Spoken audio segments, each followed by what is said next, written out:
Hello, my dear ladies and fellows and followers. So today I'm coming back with this series of interviews I call Time of the Feminine. And Tatjana Turquoise, or Tatjana Taraka Prema, as she called herself in spiritual terms, is with us, connecting from Switzerland. And she's our fifth or sixth guest since I started with this series. I think she has a lot of interesting story to tell us today. So welcome, Tatjana, or Taraka. I don't know if you want me to call you with one or the other name. Maybe you can speak about it a little bit. Thank you for accepting to be this evening my guest. And I like to invite you just to say a few words about you, about who you are or what you are doing. It's up to you. So first of all, thank you, Irini. I think it's a beautiful way to connect with each other and also to connect to our sisterhood, to the sacred feminine. It's a very beautiful work that you do, and this is why the reason why I also feel honored that you invited me for this interview. Thank you. So, who am I? This is the deepest question to ask anyone. Who are we really? So I feel I am just this eternal self, basically, coming to have this beautiful experience of the human in a feminine gender on the planet Earth, but maybe opening now even for more dimensions because our world is so multidimensional. And I know that like many, many years ago, when I was first time in my lockdown, that was like I'm actually celebrating the 40th anniversary of this. I was only 16 and I got this infectious type of hepatitis. And I really had to be not just locked in my own room, but I was virtually 3 months just in my bed because my liver was so swollen I couldn't move. And at first, of course, like every lockdown, especially when you're a teenager, but at any age, it's not something that we see as really like welcoming in our life. And I was just first hoping, oh, like in few days it's all over. And then with the time I realized, oh no, it will take long time to heal. And yeah, only maybe some years after I realized that that was really the greatest treasure of my life because I learned to be with myself and to ask exactly this question that you asked me first. Who are you at all? Who is this body that feels pain? Why do I have to go now through this process? Why is this happening to me? Unjust world of God, or however I was thinking that time. And as the time was passing, I actually really came to some point of deeper inner peace. And something started changing in me. I started to be more sensitive to the things that I wasn't paying attention before. Like, for example, if I eat this food, it actually affects me that way. What if that was part of the reason for my liver to suffer? Like this diet of most of the people, so rich with artificial flavors and lot of meat stuff and like the fats. Yeah, that was not really good for my liver. But then I started feeling that, and then I started changing my diet, and then changing my diet started changing my level of consciousness too. So yeah, lockdowns are not that bad. I would like to encourage actually all of those who want to listen, but also to remind myself that these times are precious times. Maybe it's a silly term, to call it lockdown, because you're only locked if you feel that if you feel that your body is a prison. But I don't feel like that. And here is where it comes to our sacred feminine. It is it is a women that throughout the history were cherishing this beautiful relationship to the bodies, when body was abandoned from spirituality. Because body is holy, it has its own intelligence too. It's like this intelligent planet, Mother Gaia, no? It can restore itself. It doesn't need our intervention to be, like fine. So our bodies too. Mm, I trust that we can actually really heal ourselves. We don't need intervention, from outside. And um, in so many ways, interventions that come, like it came to me also in the form of infectious disease, it was a messenger that I have to really um, change something in my life, and that I could actually change it for better. I could have chosen maybe for worse, I don't know. But it felt like, oh, choosing it for better, like honoring the needs of the body. Oh, do not put all this stuff in me. I function differently, you know. I like to stretch, so I started dancing more, doing yoga exercises, and um, yeah, that that was that first phase. And actually, all my lockdowns were quite good. When you have the experience, after a while you say, okay, I went already through the worst. I'm able to be lifted again, right? To get up. So That's how to say, our common perception is that if something is like difficult for us, we don't really like it. yes, Um, but these are the times where we grow. And here I would like to tell that this is also again like related to our topic of the feminine, why feminine was kind of banned from the scene, or tried to be banned, but it was not successful because it was suddenly seen as negative. We have these polarities, that one we call positive and one we call negative, but they don't mean like good or bad. This is like human invention of like giving attributes. For example, you would never think, oh, is night better than the day or day better than the night? No, they don't compete with each other. exactly. They inform the different aspects of life. So it's not that, like if we say night negative and day positive, doesn't mean bad or good. It's just like, in every atom you have or in the magnets, you have the positive and negative, the Mm. polarity that hold it. So these are just polarities. We call them negative or positive, but it does not, this good or bad, it's something else. Bad is if we do not recognize the importance of the polarities, like if we ignore the negative polarity. And That's, usually we don't appreciate the good if we don't know what is the bad, right? Which is a different way of seeing things. yeah, different way of seeing, exactly. It is Yeah. more a different way. Like this day and night, it's like, how to say, it's our outer world and inner world the Yes. same. It's only this is the difference. One is seeing the out, and when we close this, we see in. Insights. Yeah. And, usually, okay, the open eyes are symbol of seeing the light, uh, but closed eyes are seeing the dark. And how do we see the dark? We have to develop other way of seeing. That's why we have the third eye.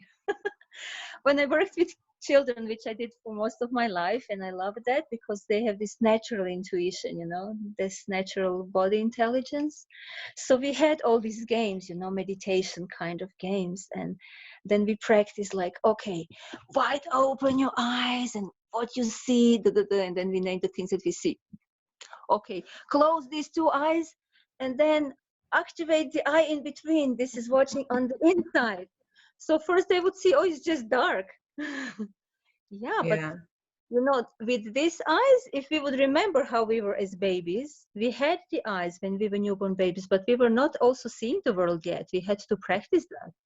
So Exactly. the same with the inner eye, with the third eye, we just have to practice seeing it. And this seeing with that eye is what we call intuition or spirituality, insight. Exactly. Yeah. Yeah. Okay, so very interesting, this introduction of you. Many interesting points you touch on. I will ask you something that is somehow personal and is also related to your roots, to Mm-hmm. your native country, because you are a citizen of the world. From what you wrote to me about your life, you even lived here in Norway for 1 year, you said, and also in India several years. Now you are in Switzerland for many years, but your home country is Croatia, which actually was part of the former federative Yugoslavia, right? A Yes. federation of countries, let's say like that, in the Eastern Europe. And well, Romania is one of your, let's say, neighbors. So we were neighbors in our childhood, maybe. And so you grew up in these countries that had a very patriarchal mentality and way of bringing up women. There is no mystery around it, and you probably agree with me. And what I want to ask you as our first question for this interview is if you feel that the way you were educated as a young girl or yeah, later lady had some impact on you or obliged you to change something in your life along these years when you started to develop, as you said, this intuition and spiritual life. How do you Mhm. see this if you look back to those times? Yeah, it's true that you said that generally country, I mean, all these former republics, which are now independent countries, all of them have this touch of patriarchy. But at that time when I was born, that's why I put it also, for me, it's not only like the year where I was born, but also like the place at that time. Croatia was a republic, but within a federation. So I identify with the whole country because my parents are from different parts. And yeah, actually, I was very close to Romania because the native village where I was visiting my grandparents is just 1 kilometer from Romanian border in Banat. Wow. Interesting. And I have actually some family in Romania. They're like, like minority, Serbian minority. Hmm. Uh, so I was, yes, as a child, I remember we were going sometimes with the bike, all the way to the border and selling some shampoos in the nearby village and then coming back with some other stuff, but what I liked, whatever. So yes, and my grandfather, he spoke Romanian Oh, because nice. when you like grow up in such places on the borders, you naturally start speaking to be able to communicate. So he spoke Serbian, Romanian, and Hungarian Oh, without interesting. specially going to school. We think that this multilingualism is just of our days, but no, it's very natural actually for most of the world. Yeah, so there is this like history of patriarchy, but I grew up in a liberal family. First of all, Oh, because my parents chose each other, being from like different cultural backgrounds.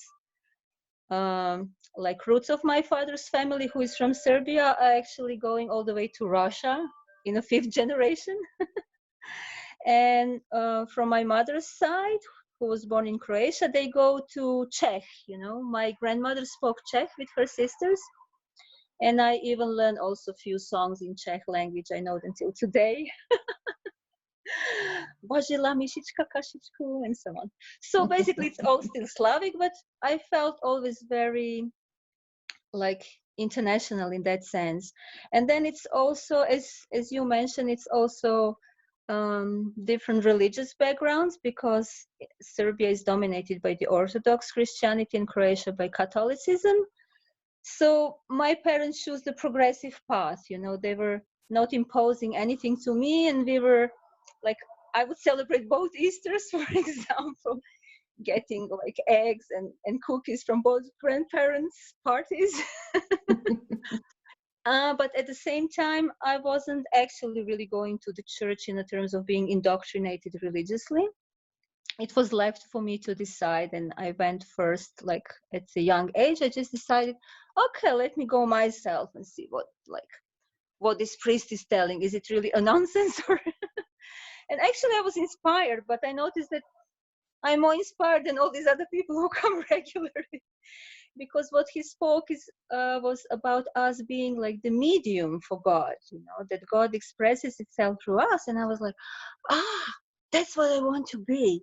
I want to be the best possible medium for that will, you know, that divine, whatever it meant to me at that time. And it brought me actually to the path of yoga and meditation, because there I found lots of tools, you know, that I could use. Another way, my parents were very liberal, because they also thought of maybe moving to Australia when it was open. So they put me very early to learn English. I started learning when I was 5. But then my brother was on the way, and eventually we stayed in Croatia.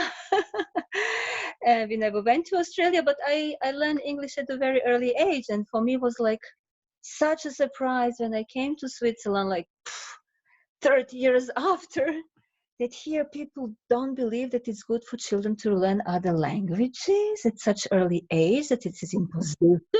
What?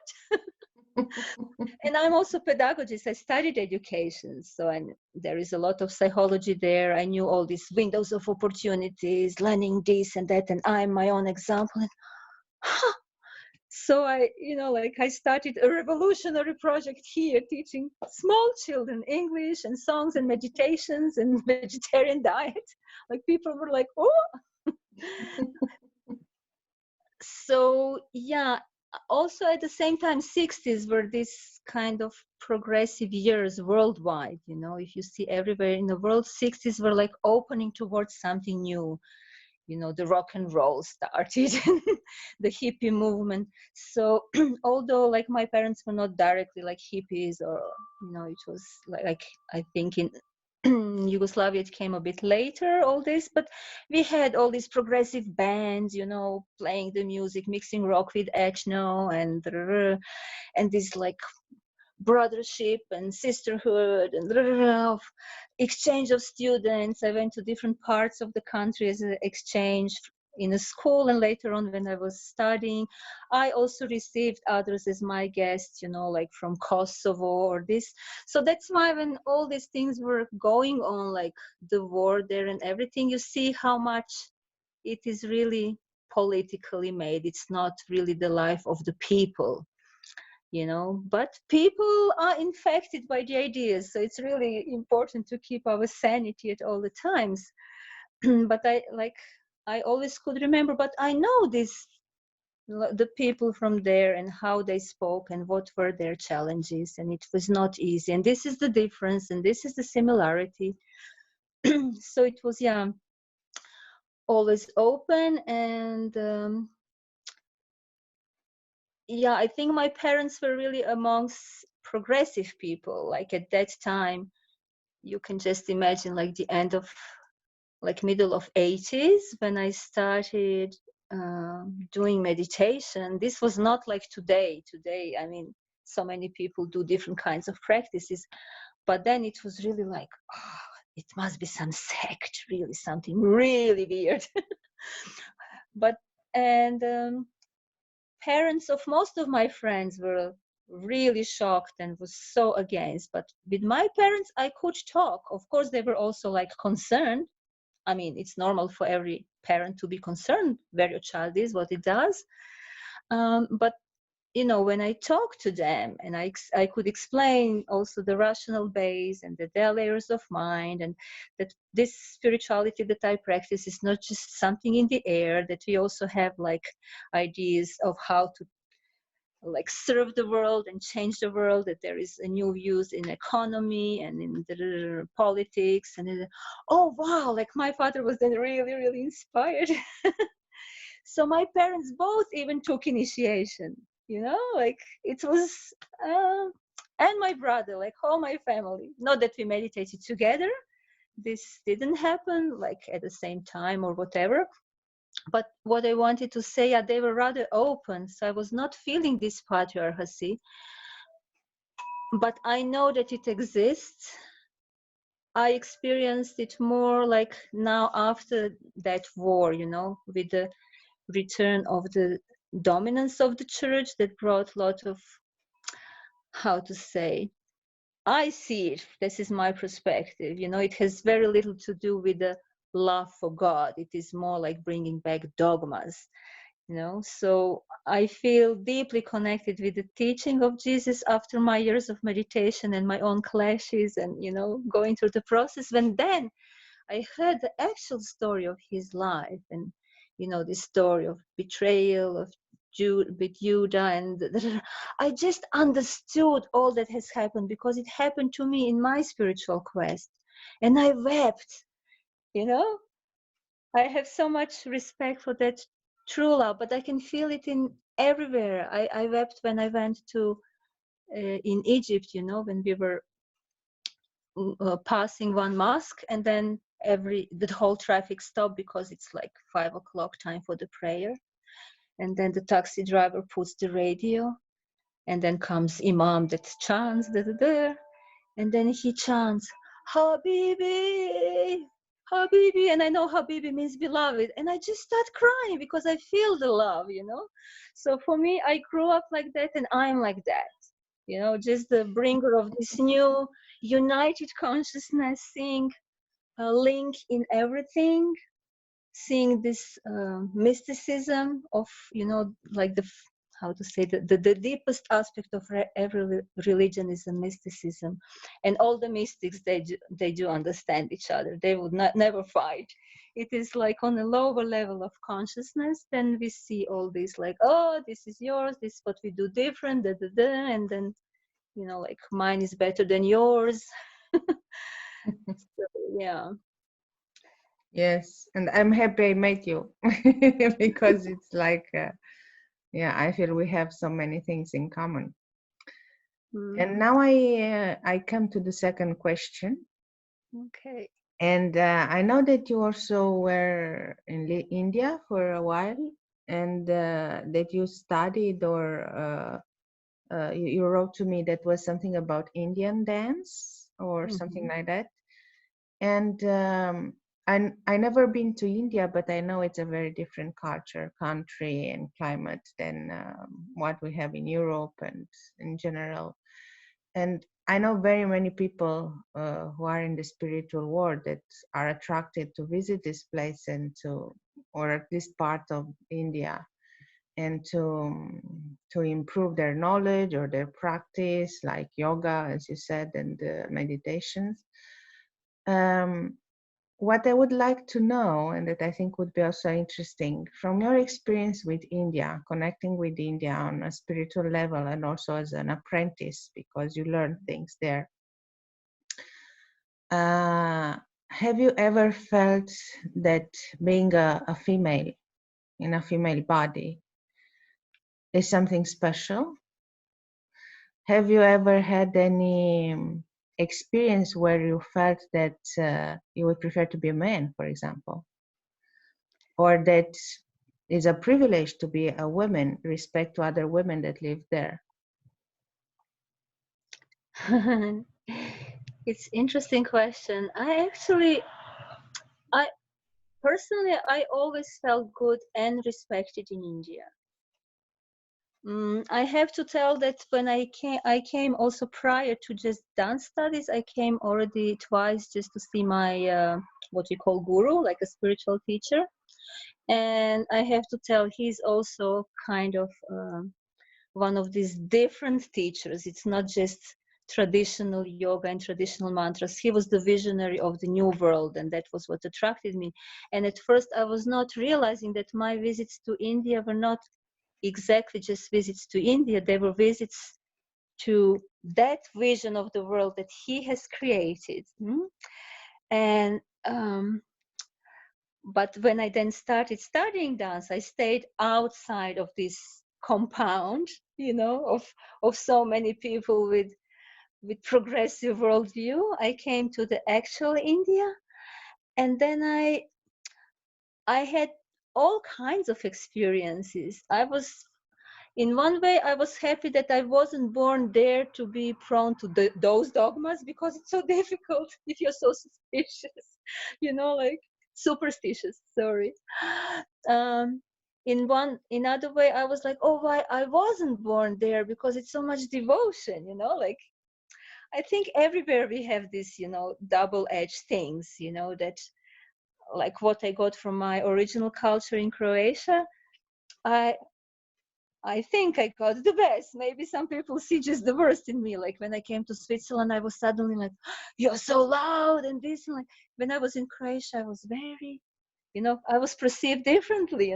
So what is nice in these travels to other countries and cultures is like how they mirror you to yourself in a different ways. So your quest in trying to find out who am I just continues.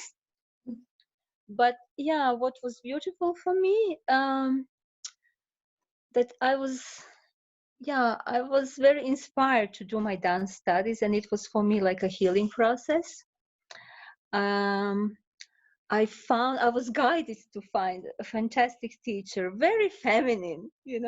I was more like this Balkan type of revolutionary woman originally. Fire, yeah. And there I come to get this soft teacher, that teaches, like in this classical Indian dance. First of all, there are several classical dances, and I chose Bharatanatyam, which is more in the south of India, because it was so much not like me. Like I was already doing for 10 years the so-called free dance based on improvisations, and again, very progressive school of dance, very like you don't learn choreographies, you just from your soul you develop this, you make your own costumes, and sometimes without music, and this, like all the crazy stuff. We did projections on the buildings, we dance in the moonlight over the lake, like really very avant-garde. And so when I was looking at different classical dances, I just thought I have to learn another language, because after 10 years of free dance, I felt I was repeating myself. However free I was, I came to my own limits, like repeating my freedom matrix.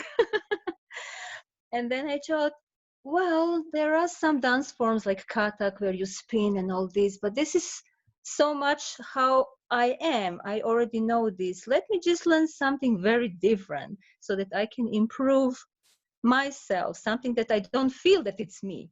And Bharatanatyam was so like linear, if you have ever seen it, like to doom, exactly like geometry and very exact. And I'm like, I cannot improvise. It's gonna kill me. Where is my freedom? But then, and this is where I link it so much to the treasure of India, in India, there are so many disciplines, like there are so many knowledges that are very, very sophisticated, like Vedic astrology, even Vedic arithmetics, they could do in a special way what today we only do with the computers, all these algorithms. It's amazing. And it's a very disciplined thing. It's very precise. And yet it brings you also to another level of freedom. It's not the freedom that is based on improvisation. So I'm like really thankful to the life that I could experience both, like the improvisation is so important. It's something like being in a contact with wild inside of you, being in contact with the untamed, being in contact with unrestricted and undefined, almost like the chaotic part. But then if you have a discipline that is based on deep understanding of the human body and the nature, so you don't torture that, then you also come to a freedom through cultivating, you cultivate something towards a goal. Because you see, this Bharatanatyam is not just like a fancy idea of some I don't know, choreographer. It was actually originally given by the spiritual master and his wife, also spiritual master. Actually, it is the story of male and female, of Shiva and Shakti, the Parvati. They according to my guru, they were actual historical personalities. They just lived so long ago, like about 8,000 years ago, so that it's very difficult to find evidences, and there were no scripts or documents so much. But it is encoded into a dance. So I realized that many of the dance mudras or movements, or how I have to position, they are same like yoga positions. There are some of the postures that I have for my pranayama or for this or that lesson of meditation. They create certain flow inside of me. They influence my mental and emotional propensities. So they healed me. They brought me to that level of freedom, which is freedom from conditions, by cultivating discipline, but cultivating discipline that is holistic and full of understanding and love. So I felt very good about the feminine there, because my feminine teacher, there are two schools of this Bharatanatyam, and one is more like, I see it more as militant. But the way how my teacher was teaching, and she's from that other line, for those of the listeners who are maybe the knowers of classical dances or the names, Bala Saraswati is a very known name in India for that style of dance. And this like the step movement and the body movement are more tender, and most importance is given to the expressional dance, where you say a narrative, a story through your mimics, through a very, the eyebrow movement, through very, very delicate things. So it's very beautiful. Yeah. It's a fascinating world. I also like to dance, but as you said, for me it's important that I have some room for improvisation and freedom. Mm-hmm. And that's why I'm practicing fem rhythm or 5 rhythms here, because it gives me this opportunity to manifest my wild self. Mm-hmm. But you spoke now, and you spoke also at the beginning about polarities, and now you mentioned discipline versus freedom, and I see them as two polarities in our world, in ourselves. And would be interesting to know, how do you think that someone who wants to work or to access the divine feminine can keep the balance between these two polarities, between being a free spirit, practicing freely her own, I'm referring to ladies, to females now, because our audience is mainly made with by women like us, is how do you see the possibility to balance this freedom or wild self expression of who we are as divine beings, and at the same time to have a discipline, or to make room in our lives to some disciplines that help us access deeper layers of ourselves as divine beings? What would, because you have a lot of years of practice, probably with also men, but with also women.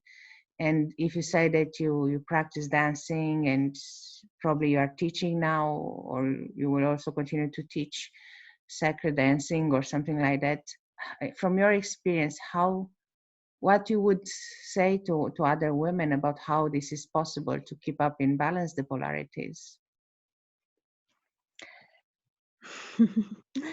I think it's also a matter of perception, like maybe I would start replying to your question from a little bit different angle.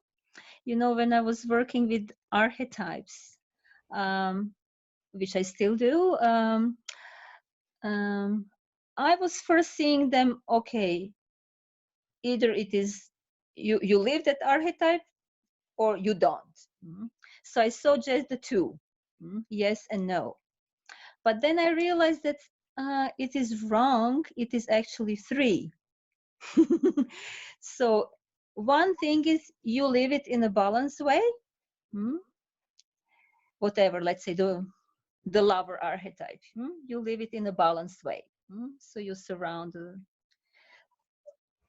your family with love, you surround yourself with love, and you don't indulge in this. But if you leave it in imbalanced way, it can go in two directions, either too much, overdoses, or too little, the deprivation.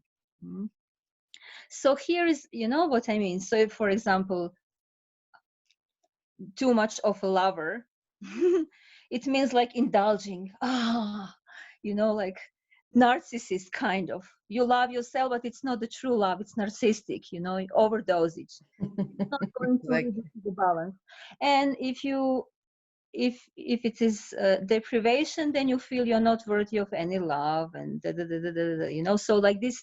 So how to say, the only healthy way is to find a balance between not being neither narcissist nor being like worthless jerk thinking of yourself like this. And this is the constant practice. It's not like, okay, today I have found exactly the middle, and from now on there I am. You know, it is a dynamic process, and every day we define it in a new way, because everything always moves and changes. And this, so here would be in these lines the answer to that question, that our, you know, pendling between discipline and freedom is actually to understand both of them in their right proportion.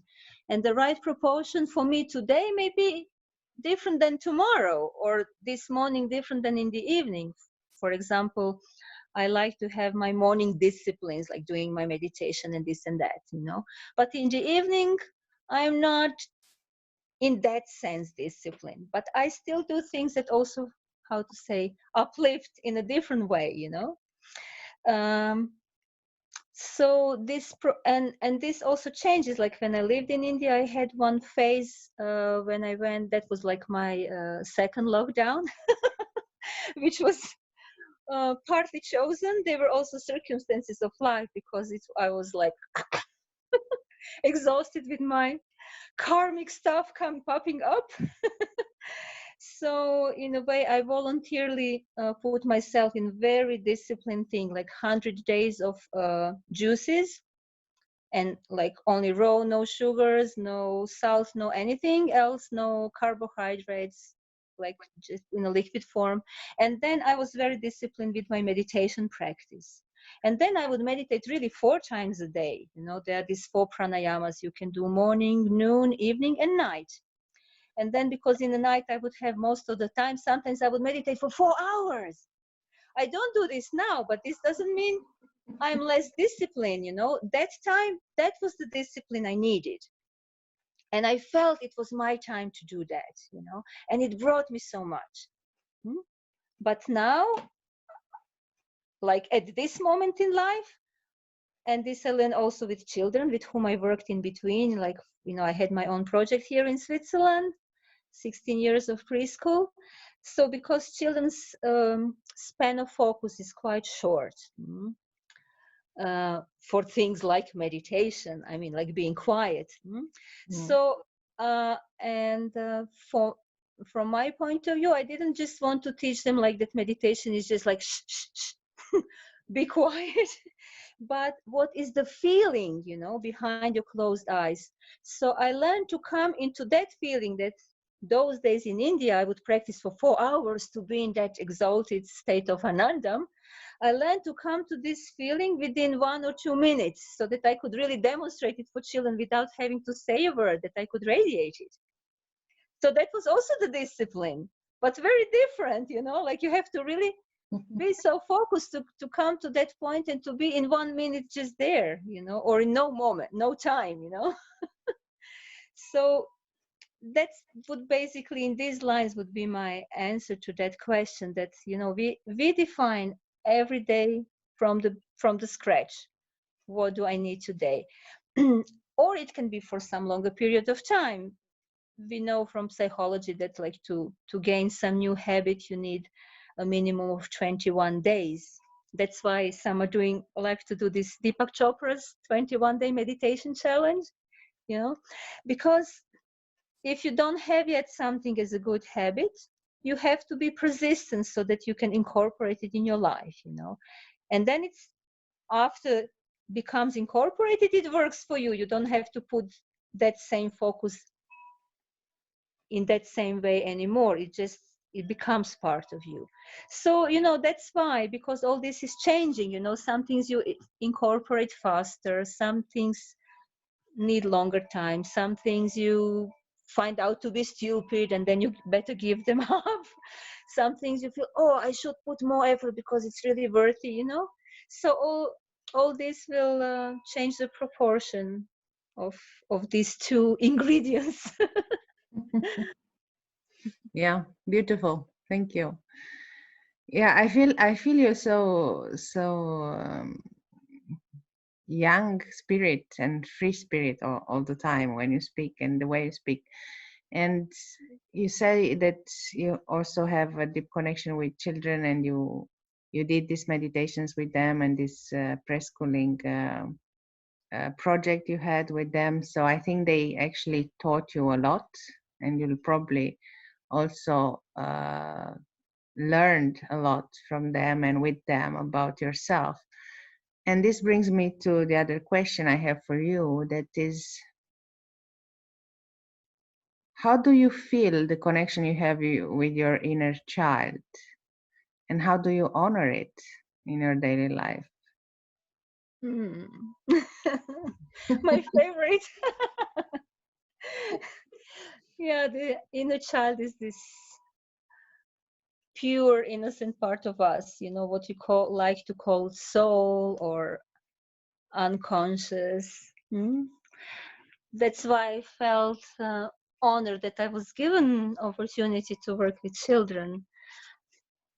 I for quite some time I couldn't find what I should be doing here in Switzerland, because actually here I experience more of the patriarchal structures. But also maybe because it was a different phase of my life, and I was also more connected with the collective consciousness, because I developed my entry into that, and then you feel more, like this.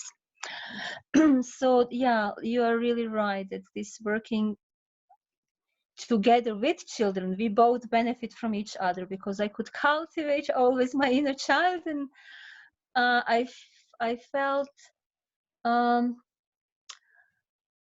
sometimes like, why can I be like this when I'm with children, but then when I'm not with them I become serious again. So I was just given to work for 16 years, to practice until I learned to be like this also, just in my life, and I think here is again just like this happy blending. Sometimes yes, we also are adult people who assume responsibilities, and yes, we also all are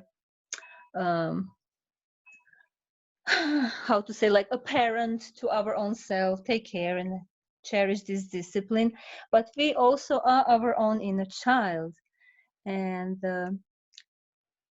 that's sometimes like, although it sounds easy, but it's kind of difficult to reach that innocence again with your with that mind of an adult. Because I have learned a lot, I had all this concept, I understood so many philosophies, I loved all this stuff, like with my father I would debate about philosophy, we played chess, we were like very mental.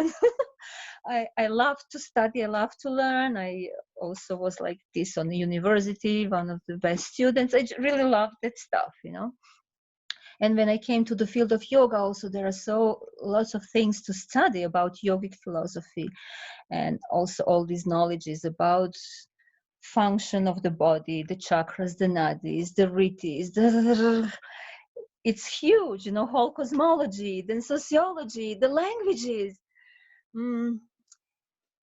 So with all this, coming back to the innocence of a child, this is the challenge, because one thing is to be childlike, and another thing is to be childish.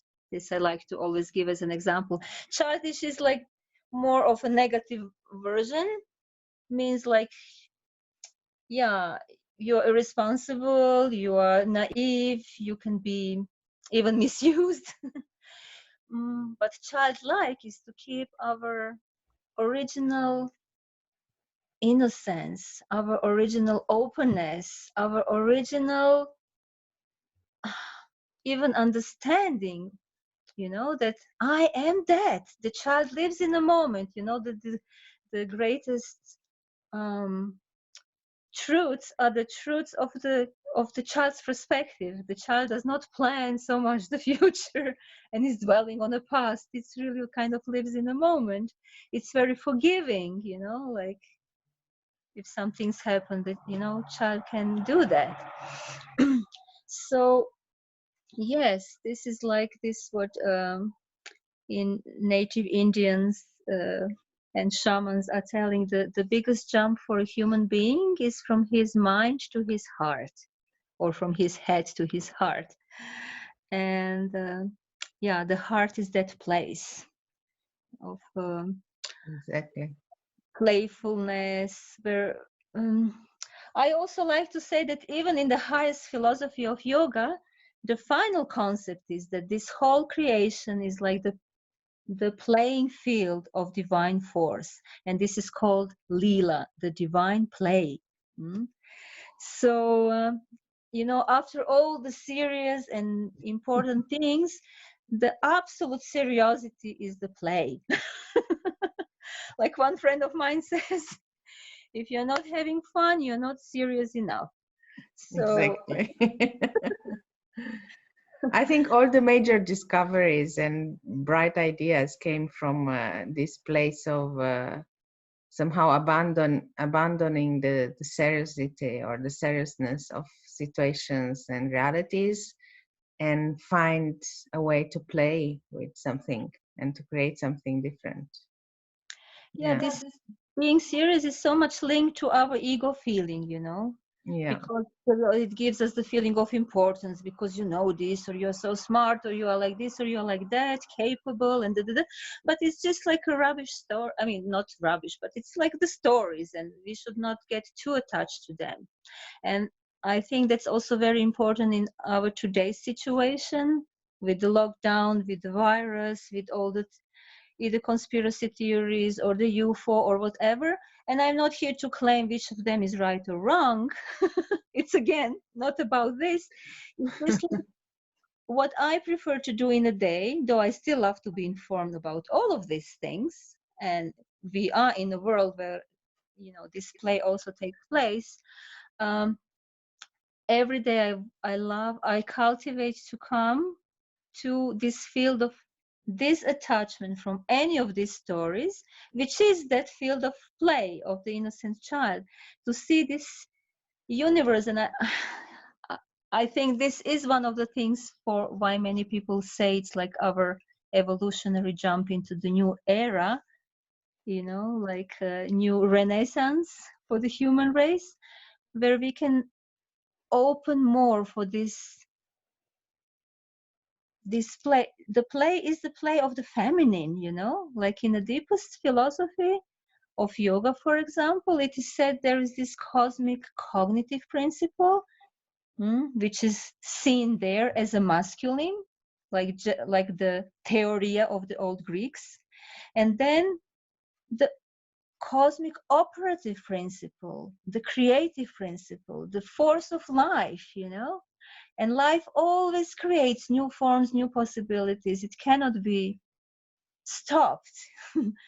The forms are changing, but we make it stop because we attach it to a particular thing. We get attached to our body. We get attached to a particular picture in mind, an idea, or whatever. So yeah, although some of these ideas can lead us to eventually come out of them, if you're in a small box, we can first adopt a bit bigger box. Maybe it's not ideal immediately to destroy the box because we would feel scared, but eventually we abandon all the boxes. Why should we have them, and then yeah, this multidimensional creative force, which is called Maya, but Maya should not be translated as an illusion. Just it's not an illusion. It is how to say, it is this reality in constant change and action until it withdraws again to the cognitive state, you know. And Greeks would call it praxis, and in Yeah. Sanskrit, prakriti. So you see which even the similarity in words, no? Like this understanding. Yeah. Yeah, and you intuitively, because you're extremely intuitive, brought me to what I was thinking to ask as fifth question, and it will be our last question. Because I wanted to ask you something about this coronavirus situation and how you perceive it. But then actually I decided I would change because you guided me to change the way I will ask this.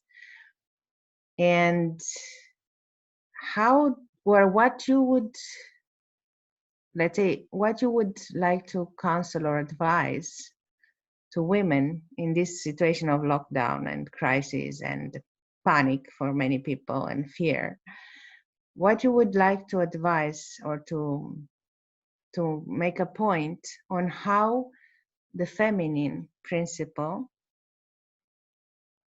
or how the feminine way of being or doing or thinking can actually help us overcome all this stress and fear and this sensation of anxiety, because now many people live on a permanent anxiety.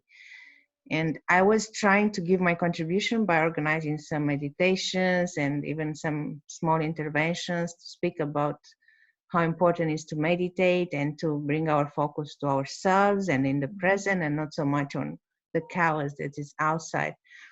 But in your own perspective and from your own experience, how do you see this? What do you think that women, how the feminine energies, the feminine intentions, let's call them intentions, can act to make this stress, this panic, this fear disappear, or at least put them to a certain distance, let's call like that, for until the situation will stabilize? What do you think? Yeah, I see a lot of in this situation the breaking of the old patriarchal structures. So it is of course very important what we women can do, and also men, because I mean we all have our both sides, you know. I see this feminine as a nourishing renewal, you know, like what you have, like in classical tarot, there is this like a maiden and then a mother and a crown. So it's like all these three qualities, I feel it's important, you know. Maiden would be that feminine wildness, you know. Like the Virgo sign represents this for me. You know, like the sign of a virgin is if you think what do we call like the virgin forest? What is the virgin forest?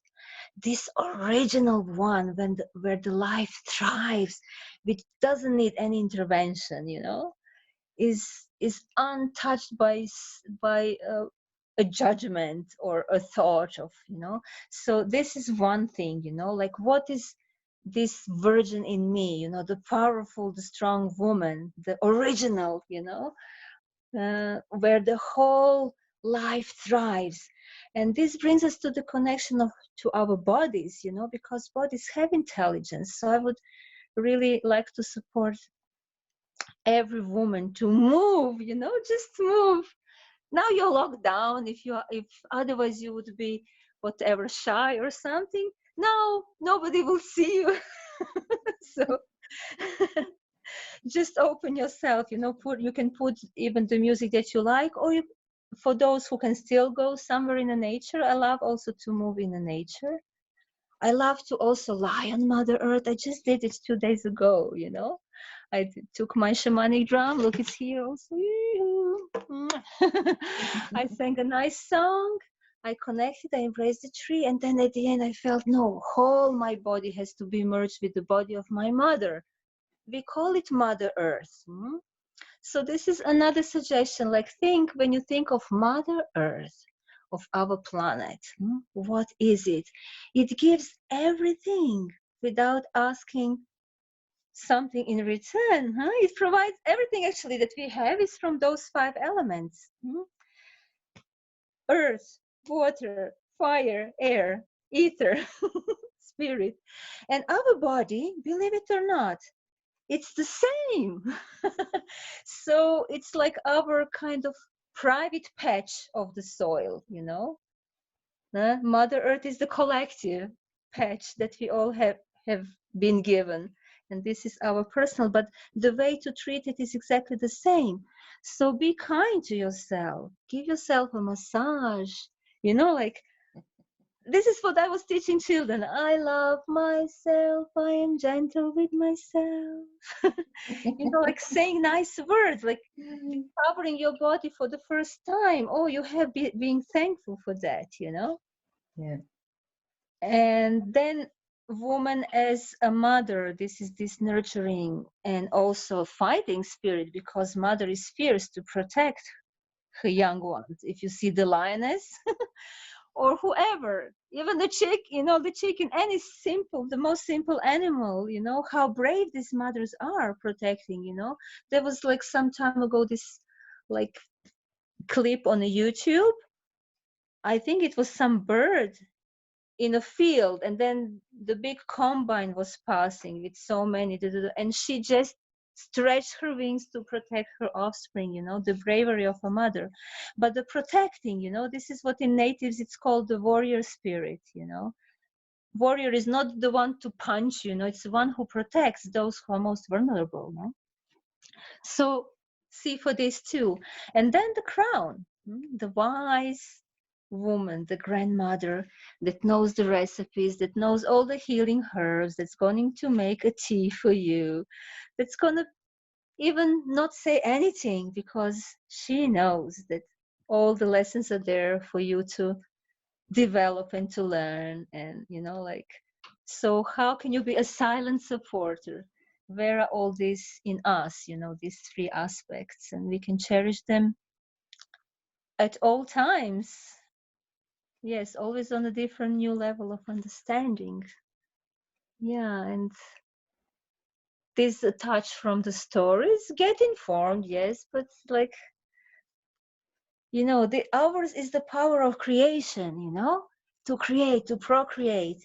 It's connected to kundalini, to sexual energy, but this energy is sacred energy. It helps us to create pieces of arts. It helps us to create children. We know how we are the alchemical vessel, that from a tiny seed it comes the child, out of. So, like, isn't that fantastic? And what, shall we be afraid of some stupid Bill Gates who wants to chip us or this? No, this guy has nothing to do in this world. We have something, but we have to be in contact with that creative force, So Contact. it's the right time when we are in these situations of somehow isolation or lockdown to get Yeah. in touch with our deepest well of creativity, and that is the womb. It's Yes. our power. It's really our deepest and biggest power, and that's why many times I feel so important somehow to see so many women that are disconnected from their womb and from their real power and creative source. And that's why I really want to encourage every woman, every age, to not only in these situations but in any other situation of life, to get to know their own womb and heal their womb, because their womb carries a lot of energies that need to be healed too. But the lockdowns are useful to get to know that place, the darkness, as you said, the wilderness, the dreams, and the stories that the womb has for us, because it has many stories even from other generations. Yes, yes. And you see the womb is dark, but the seed is planted and it grows, and then Yeah, So that's why they call it the time of planting the seeds. It's Exactly. literal and symbolic both. Like which new world we would like to see. Let us envision that world and give birth to that world, not being like so much triggered with what is dying now. I mean, let the Exactly. dead patient gets its honor, but it's time, to move to different forms, the different forms of life, forms that sustain life, that are not destroying it, that are not in opposition to it. Yeah. Exactly. Beautiful. I would very much like to continue and to ask you many questions because I feel you are a deep source of wisdom. But my standard template of interview is 5 questions. So we already arrived at almost to the end of the interview. But before we will end it, I want to make, as I promised, a small gift to you. So I have this book that is called Cat Poems. I don't know if you like cats. Yeah, where are my two kitties? I think they're You have outside in the cats, garden. okay. So somehow I guess there was cat energy around you. This it says that it's cat poems by the world's greatest poets. So what I'm going to do is just to open at a page by chance and see what is the poem that this book wants to give to you and I want to give to you as a small gift before we end. Do you agree? Thank Do you. you want to Yes. accept it? I will read the poem after I choose. Mhm. Okay. So the cat is from Charles Baudelaire. He is the author of Fleur. Oh, look, the cat and the cat The came. female one, he came. Talking about feminine. Yeah, Charles Baudelaire is a poet, a French poet, and he wrote that Fleur de Mal. I don't know if you know the poem, the poem, the writing, but this is called the cat or leaf. A fine, strong, gentle cat is prowling, as if his bedroom in my brain. So soft his voice, so smooth its strain, that you can scarcely hear him meowling. But should he venture to complain or scold, the voice is rich and deep, and thus he manages to keep the charm of his untroubled reign. This voice, which seems to purl and filter through my soul's inmost shady nook, fills me with poems like a book, and fortifies me like a pilgrim. His voice can cure the direst pain, and it contains the rarest raptures. The deepest meanings which it captures, it needs no language to explain. There is no bow that can so sweep that perfect instrument, my heart, or make more sumptuous music start from its most vibrant chord and deep. Then can the voice of this strange elf, this cat, bewitching and seraphic, subtly harmonious in his traffic with all things else and with himself. So sweet a perfume seems to swim out of his fur, both brown and bright. I nearly was embalmed one night from only once caressing him. Familiar Lar of where I stay, he rules, presides, inspires, and teaches all things to which his empire reaches. Perhaps he is a god or fate. When to a cherished cat my gaze is magnet drawn and then returns back to itself, if there discerns, with strange excitement and amaze. Deep down in my own self, the rays of living opals, torch-like gleams, and pallid fires of eyes, it seems, that fixedly return my gaze. And this was a poem by Charles Baudelaire as a small gift to end our interview today. I'm Thank you really, so really much. very grateful that you accepted my invitation. It was a little bit ad hoc invitation or last minute, but you gracefully welcome it.